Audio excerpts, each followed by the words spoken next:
नमस्कार, स्वागत है आपका एमजेएन हरियाणा लाइव न्यूज़ पर।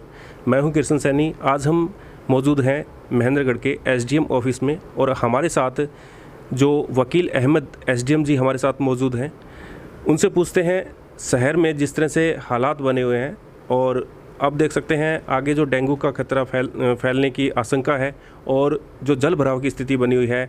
काफ़ी जगह आप देख सकते हैं ज़बरदस्त बरसात आती है तो जल भराव हो जाता है और अनेक मुद्दे हैं, उनसे हम आज चर्चा करने वाले हैं। तो हमारे साथ एसडीएम साहब यहाँ पर मौजूद हैं।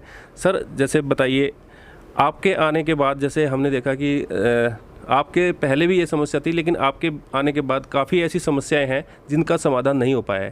जैसे एक तो ये है कि जो रोडों के हालात हैं, अपने शॉपिंग कॉम्प्लेक्स को लेकर के भी काफ़ी परेशानियां हैं, दुकानदार हैं काफ़ी परेशान हैं, वहाँ पे आए दिन कोई ना कोई हादसे होते रहते हैं।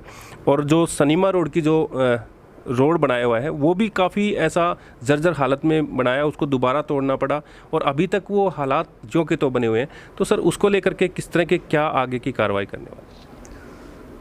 जैसे कि विदित है कि आगामी दिनों में भारी बरसात की आशंका है और पहले से ही जल भराव की समस्या हमारे महेंद्रगढ़ नगर पालिका के लगभग सभी वार्डों में समस्या बनी हुई है। तो हमारा प्रयास ये रहेगा कि जहाँ जहाँ क्योंकि हम कम्प्लीटली अभी तो we can't create a new road, लेकिन जहाँ भी हम जेसीबी लगा के या उन रास्तों को खोल के रोड पे, हमारा प्रयास रहेगा कि रोड पे पानी ना रहे।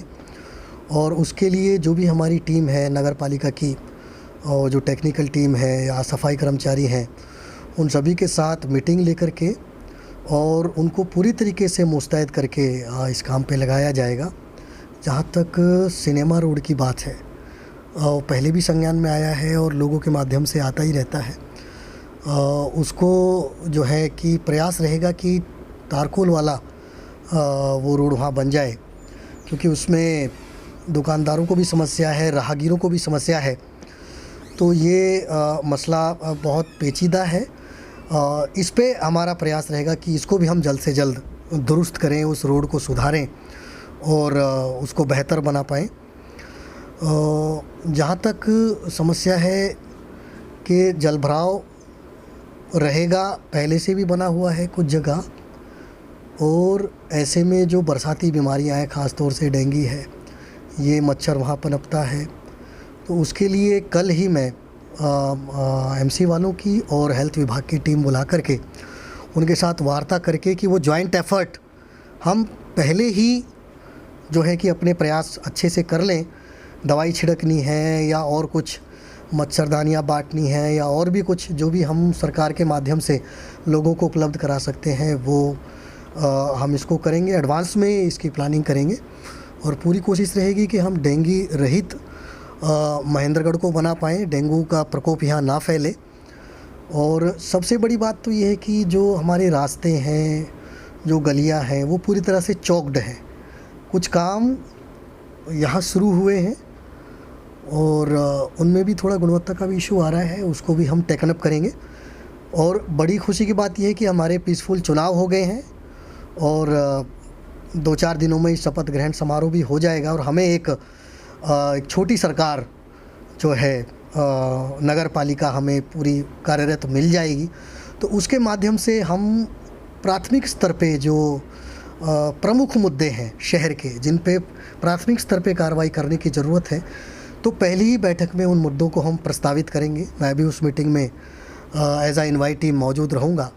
हालांकि ऐसा प्रशासक कार्यकाल हमारा ख़त्म हो रहा है, बट प्रयास ये रहेगा कि हम नई नगर पालिका के साथ मिलकर के शहर के जो मुद्दे हैं जो जल्दी सॉल्व हो सकते हैं, उन पे हम जल्दी काम करने का प्रयास करेंगे। तो इसमें आप लोगों के माध्यम से, शहरवासियों के माध्यम से, प्रेस के माध्यम से भी हमारे संज्ञान में चीज़ें आ रही हैं, आप लोग भी ध्यान दिला रहे हो। तो धीरे धीरे जी सब पे हम काम करने वाले हैं और प्रयास रहेगा कि जो जनता त्रस्त है, पीड़ित है शहर की, उनको हम इन जो है दुश्वारियों से थोड़ा सा उनको छुटकारा दिला पाए।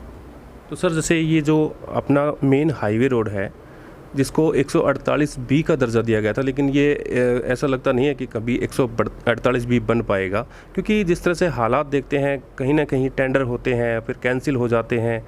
अभी भी टेंडर होने थे लेकिन अभी तक ऐसा कोई नोटिफिकेशन जारी नहीं हुआ कि इसको डबल रोड बनाने का कोई प्रक्रिया चलती हो।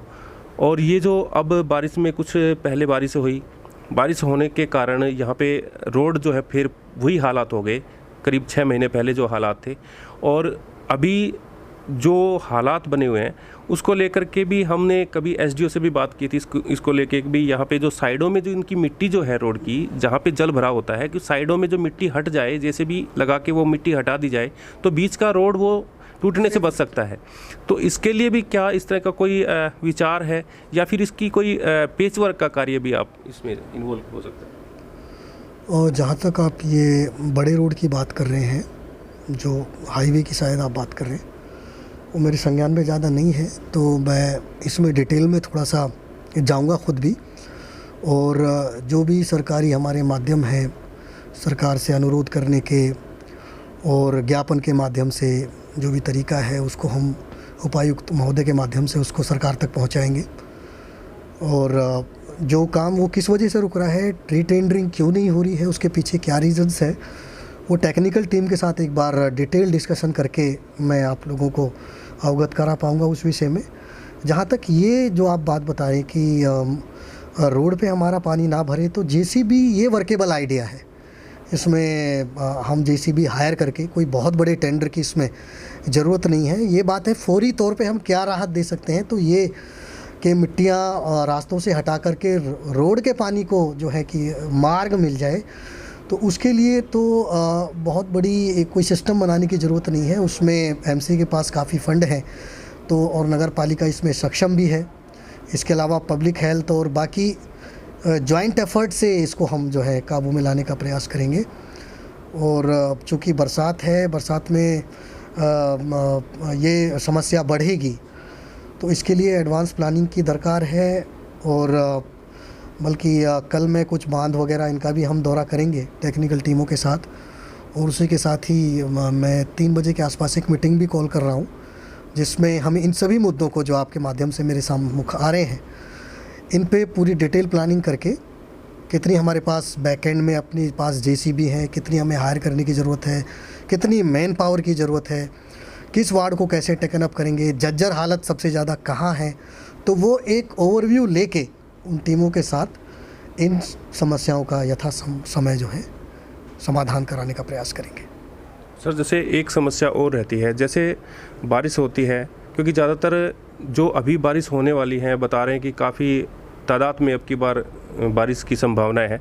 तो अब जैसे ये देखा जाता है कि जब थोड़ी सी बरसात हो जाती है तो यहाँ पे बिजली के कट इतने भारी लगते हैं, जिसको आमजन घर में रहना काफ़ी दुश्वार हो जाता है, क्योंकि बिजली के ऊपर घर पे हर वर्क जो है संभव है उसी पे डटा हुआ है। और घर में अब जैसे हुमस भरी जो गर्मी है, इतनी भयंकर गर्मी है, उसमें अगर लाइट का कट लग जाता है और यहाँ पे जिस तरह से फॉल्ट होते हैं, तो काफ़ी टाइम तक वो फॉल्ट ठीक नहीं होते। मैं देखता हूँ कि पानी की स्थिति 4-4 दिन तक यहाँ पर पानी नहीं आता, और जो पानी पीने का पानी है वो भी अगर वाटर सप्लाई की लाइन अगर टूट जाती है तो बिजली बोर्ड के कर्मचारी 2 से 3 दिन में उसको ठीक करते हैं और वो 4 दिन तक पानी पहुँचता है। इस तरह की कंडीशन हमें काफ़ी बार देखने को मिली है, तो उसको लेकर के किस तरह से काम करने वाले? भारी बरसात जो होगी तो उस समय तो इनके कुछ मैंडेटरी कट्स होते हैं कि भाई कुछ और डैमेज ना हो जाए और कुछ इशू शॉर्ट सर्किट ना हो जाए। बट उसके अलावा आप ये स्थिति बता रहे हैं कि बरसात थमने के बाद भी घंटों वो कट कंटिन्यू रहते हैं, तो ये बड़ी भयावह स्थिति है। इसमें DHBN एक्शन के साथ आज सुबह भी मैंने SDO को बुलाया हुआ था रेस्ट हाउस में कि भाई आप लोग बरसात में आपका क्या प्लान रहने वाला है, पावर कट के क्या शेड्यूल रहेंगे, वो सारा मेरे साथ एक बार आप शेयर करो। तो उनके साथ भी अलग से इस विषय पे वार्ता कर ली जाएगी और पूरी कोशिश रहेगी कि मैंडेटरी कट्स को छोड़ के जो सेफ्टी के लिए होते हैं उसके अलावा वो कट्स ना लगें, शहरवासियों को परेशानी ना हो, क्योंकि बिजली के साथ ही जो पानी की सप्लाई है वो बिल्कुल उसके साथ जुड़ी हुई है। पेयजल की समस्या जस के तस बन जाती है, तो वो एक दूसरे से जुड़े हुए हैं दोनों इश्यूज़। तो उसमें भी कोशिश यही रहेगी कि ये हमारी समस्या ज़्यादा भुगतनी ना पड़े और कम से कम जो कट हैं मैंडेटरी उनको छोड़ करके वो बिल्कुल ना लगे और हमारी वाटर सप्लाई भी बाधित ना हो और बिजली की आपूर्ति इन उमस भरे दिनों में भी शहरवासियों को मिलती रहे। Thank you sir. धन्यवाद। तो ये हमारे साथ एसडीएम वकील अहमद हमारे साथ मौजूद थे। जो जितने भी महेंद्रगढ़ की समस्याएं हैं वो हमने हमारे जो जहन में थी वो हमने इनसे जानी है, और भी कोई लोग हैं इस तरह से समस्या से पीड़ित हैं तो हमारे इस कमेंट बॉक्स के जो सेक्शन है उसमें आप अपनी राय दे सकते हैं, ताकि हम अगले इंटरव्यू में इनसे महेंद्रगढ़ की समस्या का समाधान के बारे में चर्चा कर सकें। तो जितने भी साथी इस खबर को देख रहे हैं ज़्यादा शेयर करें। आप बने रहिए एमजेन हरियाणा लाइव न्यूज़ के साथ। नमस्कार।